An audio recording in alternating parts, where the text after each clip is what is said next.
May the Lord help us. Let us pray. Gracious Father, we thank you for your beloved children, Lord. We thank you for all the good things that you have bestowed upon us. Over all things, eternal life and the eternal hope which we have. So, Father, even today, I pray, even if the circumstances are a little difficult, I pray you will speak to all of us those things concerning yourself. We ask in Jesus' name, Amen. Dear friends, I had asked Alfie to title this talk as saying, no, I'm in a Zoom meeting. This talk saying essentials. I have been over the last few months thinking and reflecting deeply on some of the central issues in the New Testament or even the Bible as a whole. And there are 3 or 4 very important areas which have come very strongly to me in this time. So they are actually 3 words, and I will try to share as many words with you as possible today. But these 3 words, which I wanted to leave with you as essentials, are 1, the word come. The second word is follow. And the third word is go. I have just shared this with a few students of one medical college over a series, and it was very exciting to me to do that. And so I'm very glad also to share that with you. Am I still audible to you, friends? Am I still audible? Yes, you are audible, Anna. Very good, thank you. Right. Okay. We look at this first word, which is come.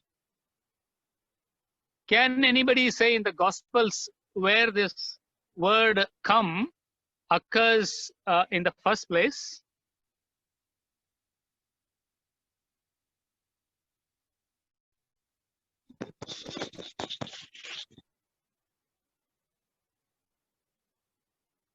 Yeah, just try, no? So one of you. Come follow me. Yes. Even before that, so that is one, come follow me. But even before that, let us look at John's Gospel. From John's Gospel, can you see that word occur the very first time in Scripture?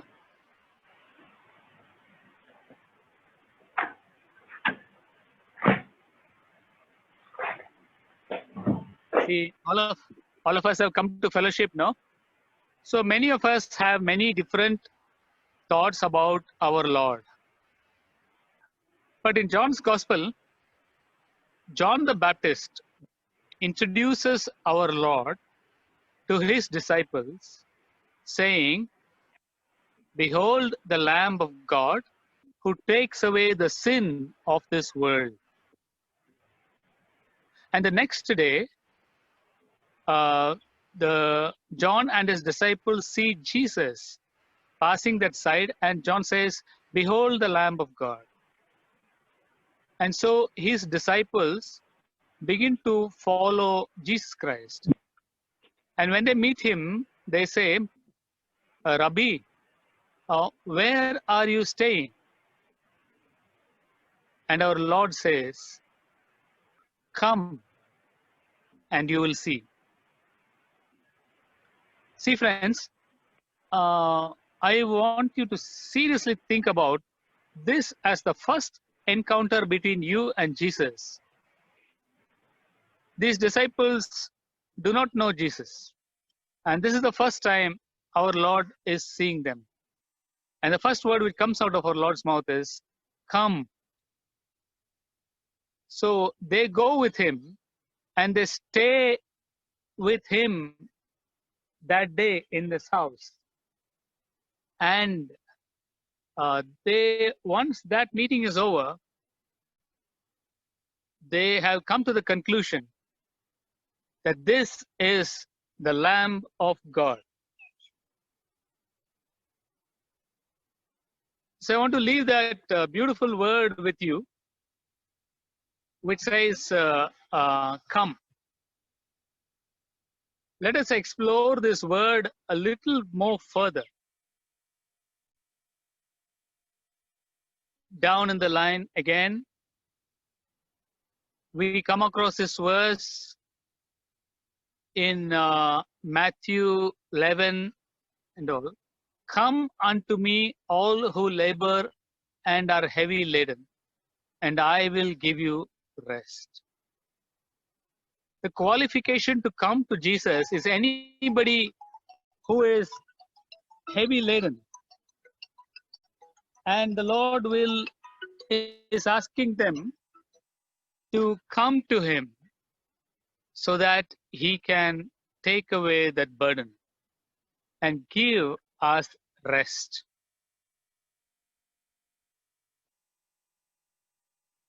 Further, we see when the Lord talks about the living waters, he says, if anyone is thirsty, let him come and drink freely of the living water. So we see several times in the scripture this word come.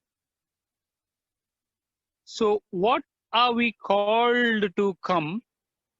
We are called to come to our Lord Jesus.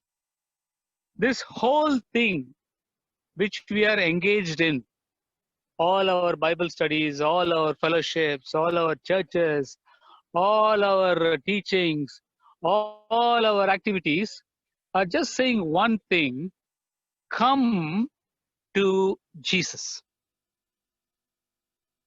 Come to that personal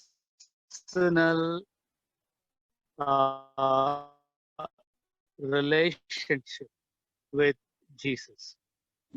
The gospel unfolds into him.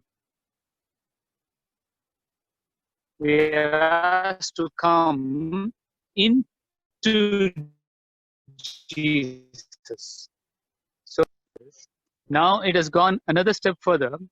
We are asked, invited to come into Jesus. Or in other words, he has invited us that he will come into us. Coming into Jesus and the Lord Jesus coming into us are the same thing.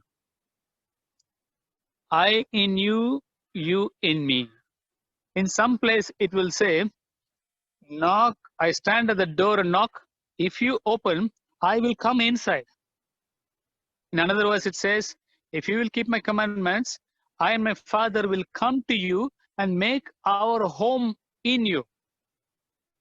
In other places, it will ask you to come into Jesus. Whether you are coming into Jesus Christ or whether he is coming into you, it is the same thing. He is in you. You are in him. You are called to come into the life of our beloved Savior and Lord. And he is asking that he will come into your life. The word come stands as an open invitation to each one of us to take of this wonderful life which is in our Lord, that life which is eternal, that life which is eternal both in quantity and quality. You are asked to come to our Lord Jesus Christ.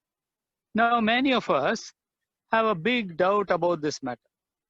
After attending 5 years of fellowship, if you ask the fellowship, have you all come into Jesus Christ?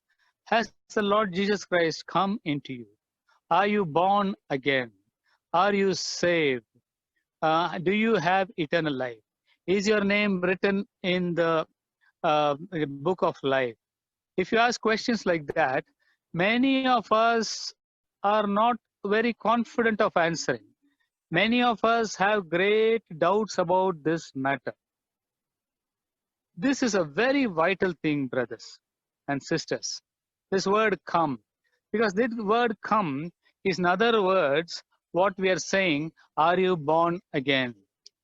Are you saved?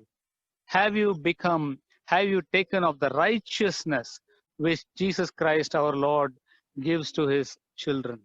Have you, is your name written in the book of life? Are you sure of the hope of heaven? These all things are the ones which are encapsulated in this very word, come unto me, come to me.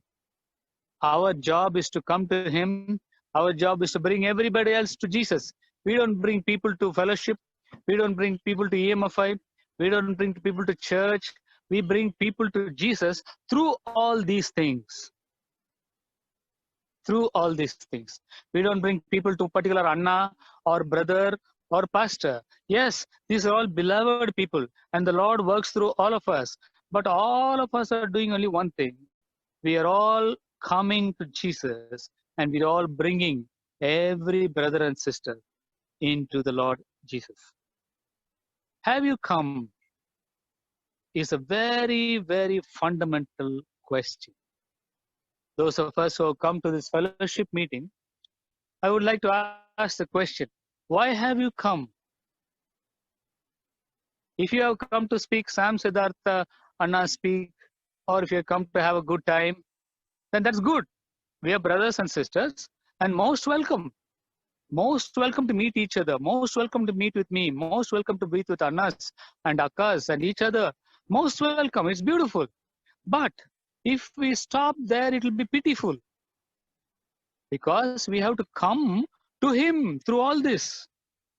We have to come to our Lord Jesus Christ, the Savior, the eternal Lamb of God, the life giver. He who has the Son has life. He who does not have the Son does not have life. Are you come? Have you opened the door for him to come in? We will look at a few verses today on this topic. Let us look at Ephesians. If you have your Bibles, kindly you can turn to Ephesians, the very well-known scripture.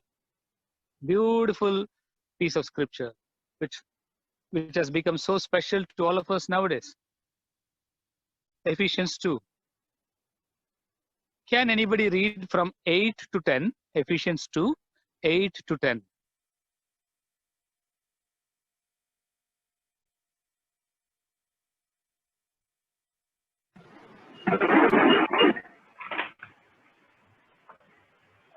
Yes.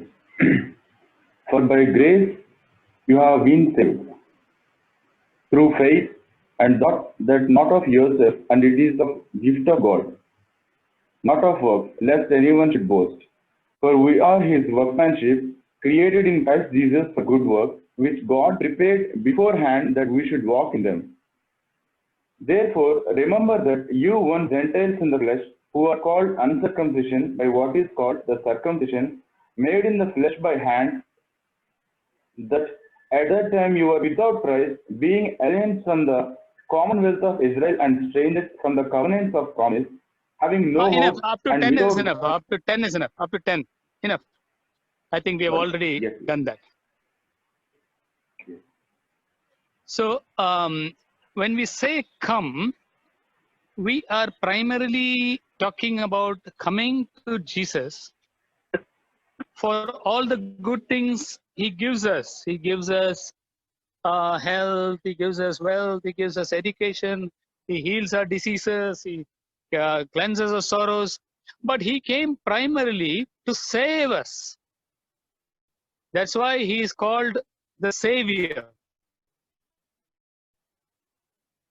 So we can receive all these things from our Lord Jesus. I want to get a good mark. I want to get a seat in MBBS. I want to get a PG. He will give this. He only has given it to you so that you can become a doctor. All these good things he will give because he is a father who gives good gifts to his children. But why did he come to this world? Why did he come to this world? John the Baptist told us, his disciples, behold the Lamb of God who takes away the sin of this world. He has not come into this world to give just good gifts. He came into this world to lay down his life so that we can have eternal life. So we can all get many good things from Jesus by praying.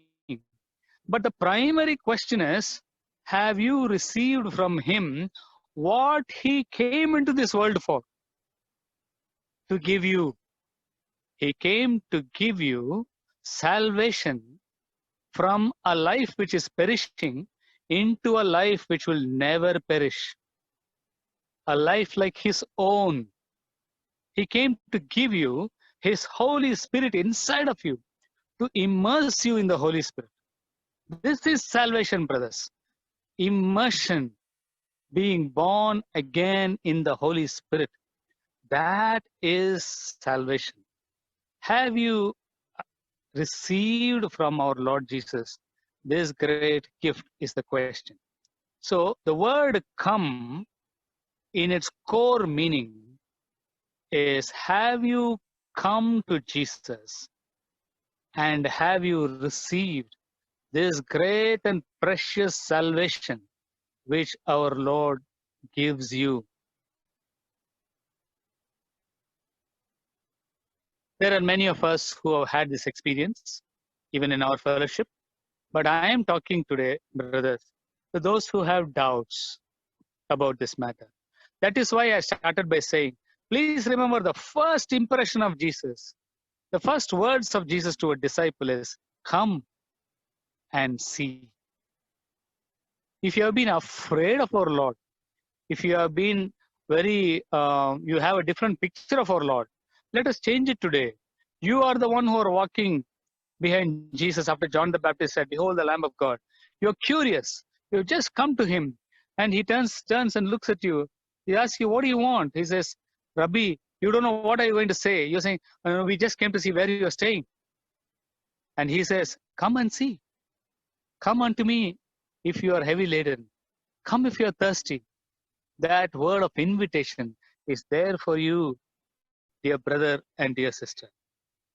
Whatever situation you are in right now, that is a word for you. Come to me. Well, we'll go on. So, we looked at coming to Jesus for salvation. This Ephesians 8 to 10 is talking about exactly that. I'll ask you a question. From that Ephesians 8, can you tell me, if somebody asks a question like, how are you saved? Or let me say, by what are you saved? By what are you saved? What will be your answer? By grace through faith. Okay. We have, yes, somebody else? Yes. Faith, Anna. By faith. Okay. Now we have to, in several places in the scripture, particularly in Romans and other places, the issue is between faith and works. And so in all those places, it will be written, we are saved by faith.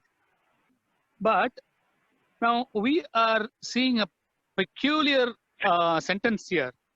It says, by grace through faith. So I ask you a question, what are we saved by? So what would you like to say? By what? Grace. By grace. By grace. Through faith. That is the order of things. By grace, through faith. For example, You can have faith, but you can have faith in the law. And can the law save you? Can the law save you? The law will condemn you to hell, man. So you can have faith, but it's important to know what are you having your faith on. Faith does not stand alone. It is always faith in something. Am I right or not? You will say, I have faith in that teacher. I have faith that he will do it. I have faith in myself. I believe I can do it. So faith is always kept on something. It is not standalone. It is not something faith like that. You have faith on something. So here it says, by grace through faith. We are saved by grace through faith. It is not of yourself so that any man can boast. It is the gift of God. See, friends, look at this word grace. The Greek word is charis. Grace in the New Testament has only one meaning, brothers. Sometimes we use, sorry, just 1 minute. I'm just standing in front of a church, so bell is going on. Just bear with me 1 minute.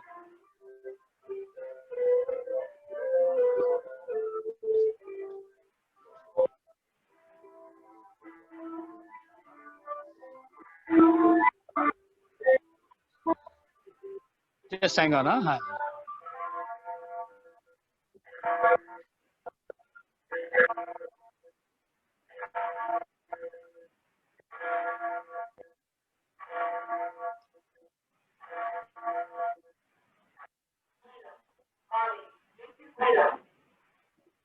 Sorry. Just hang on.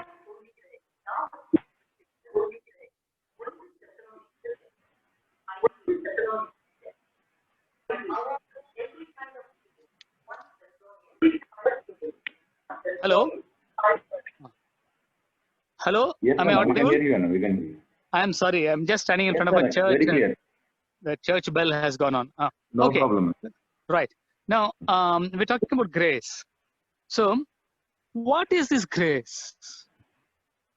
If it is by grace we are saved, we have to clearly understand what is this grace. So, many times you tell no how all we are using the word grace. For example, by grace of God only I passed this exam, da, we'll say.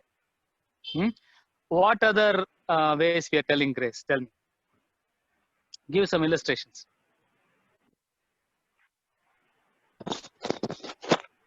When somebody asks, how are you? We tell by God's grace, we are fine. My God. It is a standard thing. Then what else? I was late for the train, man. By God's grace only I got into it. Okay. Then I lost my notebook. By God's grace only I got it. For every small thing, we will use God's grace. Okay. Well and good. Not wrong. But what is this grace?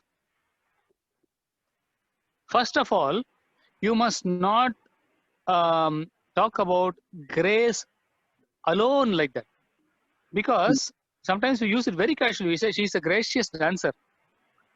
She walks very gracefully, we'll say. So many things we will say about grace. So before we say grace, we must qualify that grace by saying it is God's grace. And also, God in India is any God. We must say there's only one God, Yahweh. We say Yahweh's grace. The grace of the Father, Son, and the Holy Spirit, God. By that God's grace only I'm saved. By Yahweh's grace. So now we ask, what is Yahweh's grace? What is Yahweh's grace? Yahweh was very gracious to his people. He led them from the big snare of the Exodus. He was gracious to Abraham. He was gracious to the prophets. He was gracious to David. He was gracious to many people down the history. But what is God's grace?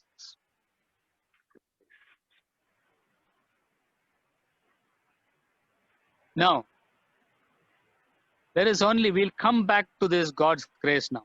Okay? We'll come back to that. We'll proceed along the verse because it'll become clear to us. So it goes on to say, by God's grace you are saved through faith. Then it makes it clear, it is not of yourself so that you can boast. So one thing becomes clear, this salvation is not something which is coming out of ourselves. It is not something we do to ourselves. It is not we saving ourselves. Is that clear? We don't save ourselves. It is not of ourselves, so that we can boast. So what is it? It is a gift. Okay. It is a gift. We are coming back to grace and faith, but we are first going to see what is this gift. So salvation is a gift. Are we accepted or are not accepted? No, is it written or is it not written? It is a gift. Yes, no? Yes, it's a gift. So Yes, now, ma'am, can one of you tell me what is the difference? So salvation is a gift. So now you tell me, what is the difference between a gift and a wage?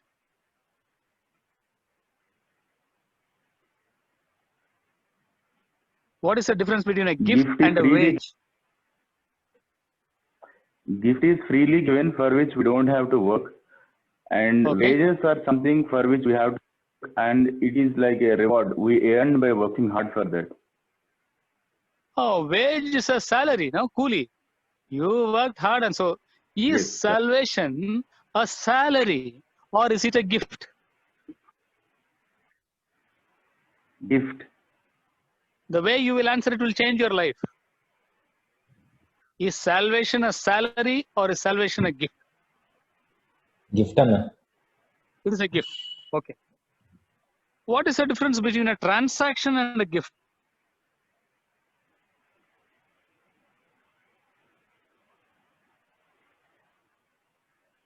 What is it? Is salvation a transaction or is salvation a gift?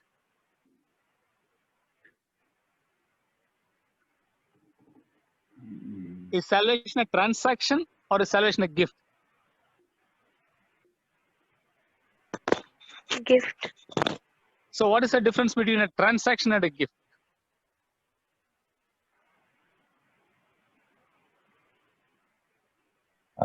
Transaction means exchange anna. I give you this, Ah, you give me that. So is salvation a transaction? no anna, no. It is You a give Jesus something, then Jesus gives you salvation.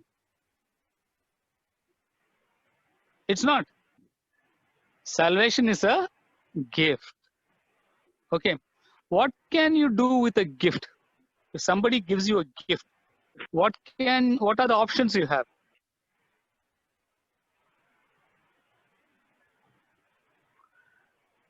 We can If I accept give it. you We can. Yeah. or we can reject it, isn't it? I will tell you something very interesting which happened. In one place where I was teaching, I went and gave, to illustrate this point, I gave 100 rupees to a young girl in the meeting and said, I am giving a gift to you. Because salvation is a gift. So I am giving a gift to you. Please take this. So she looked at me and for some time, and then she said, she looked at me perplexed, and then she said, she shook her head. She would not take it. She is thinking I am acting. I'm not acting. I'm just giving her 100 rupees. So then I went to another young girl and said, I'm giving you a gift. So you know what she was? She looked at the crowd. Everybody's looking at her and laughing and looking at me and laughing. So she took that 100 rupees and put it into her pocket. Then for some reason, you know what she did? She took it and gave it back to me. For the reason which she only knows. Friends, are you giving back the gift for some reason? Because she's afraid. She thinks I'm joking. Everybody is laughing. For some reason which has gone into her heart, she suddenly has doubted. She thinks I'm acting. How many of you think Jesus is acting? When he says, I give you a gift, he doesn't mean it. I went to another girl and gave it to her. She took it and put it into her pocket and said, thank you. I don't know that girl. She sees me for the first time probably. But she said, thank you, and took it and put it into her pocket. I never took back that 100 rupees. She never came to give it back to me also. I was happy because I had meant to give it. Do you think Jesus does not mean to give you salvation when he says salvation is a gift? Do you think he's acting with you? Do you think he's doing a play of words? Do you think there's a catch in here? Some hidden meaning here? There's no hidden meaning. Look at the cross. Can there be any hidden meaning there? Look at the cross if you doubt it. Is there any hidden meaning there? He's just giving you a gift. The question is, will you take it or not? Or will you return it? Friends, let's go back to the word grace. There's only one meaning for grace in the New Testament, brothers and sisters. That meaning is the cross. There is no other meaning for grace which is higher or lower than that. The meaning of the word grace in New Testament stands for only one thing. What is God's grace? God's grace is the cross of our Lord and Savior, Jesus Christ. In the past times, in sundry ways and various ways, he spoke to us about the prophet through the prophets. But in these last days, he has spoken to us through his Son. The Son is the visible image of the invisible God. His exact representation of his person. In the beginning was the Word was with God, and made his dwelling among us. He who hangs on the cross is the grace of God. The grace of God is a person.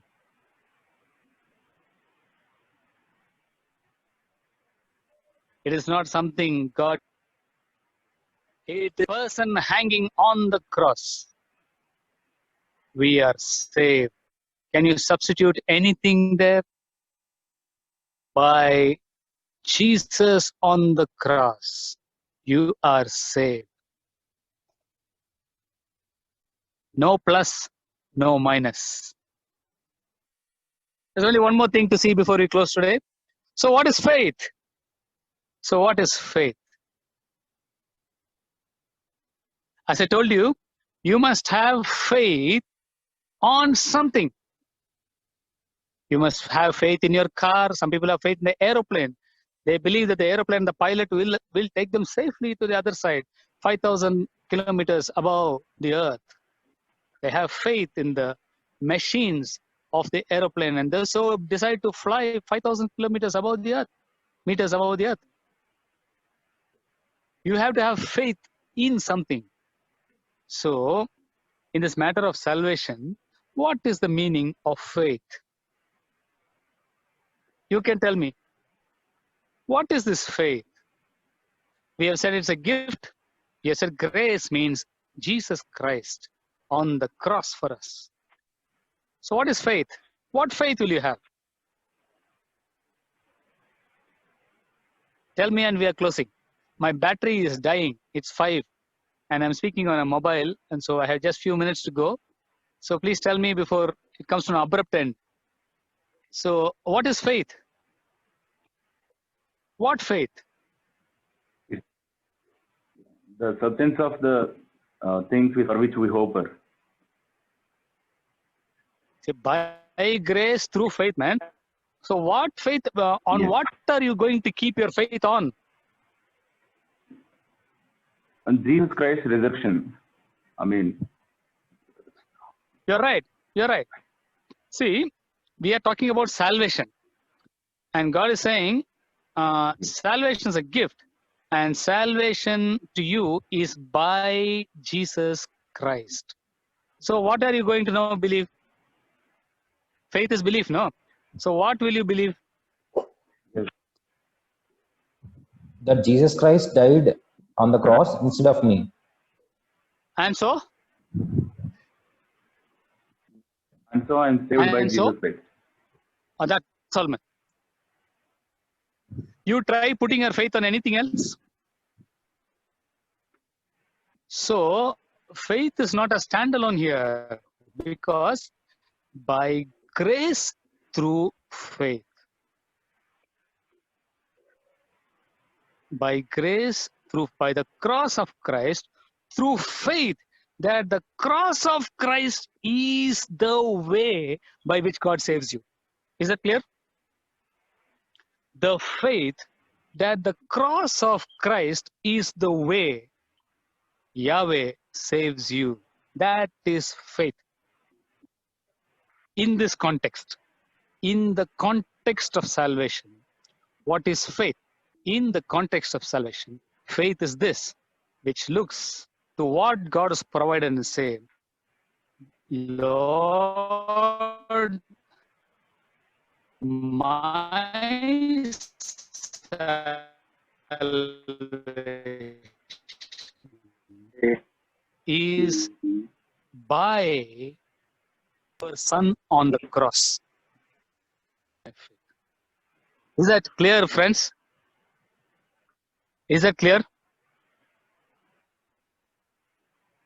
Can you hear me? Yes, Anna. Hello? Clear, Anna, clear. Yes. So I want to end here. I do not have the time to take follow and go. Maybe some other time we can do that. Lord willing, if I can take a series, I can do all that. But I need to close because simply for the reason my battery is showing 13%. So today, if there is any doubt, let's please go and read this Ephesians, because it is a beautiful description of this word come and be saved. Any doubts, it is a gift. It is a cross. It is faith that the cross is the way by which you are saved. There is nothing more. There is nothing less. Will you stand on that solid ground when the devil comes to accuse you, my dear brother and sister? Will you stand on that rock and not be moved? Whole life, the devil will try to push you from that rock. But will you today, by the grace of God and the power of the Holy Spirit, say, no, on Christ, the solid rock, I will stand, because all other ground is but sinking sand. All other ground, including your self-confidence, including your righteousness, including somebody's righteousness, nothing will stand. Only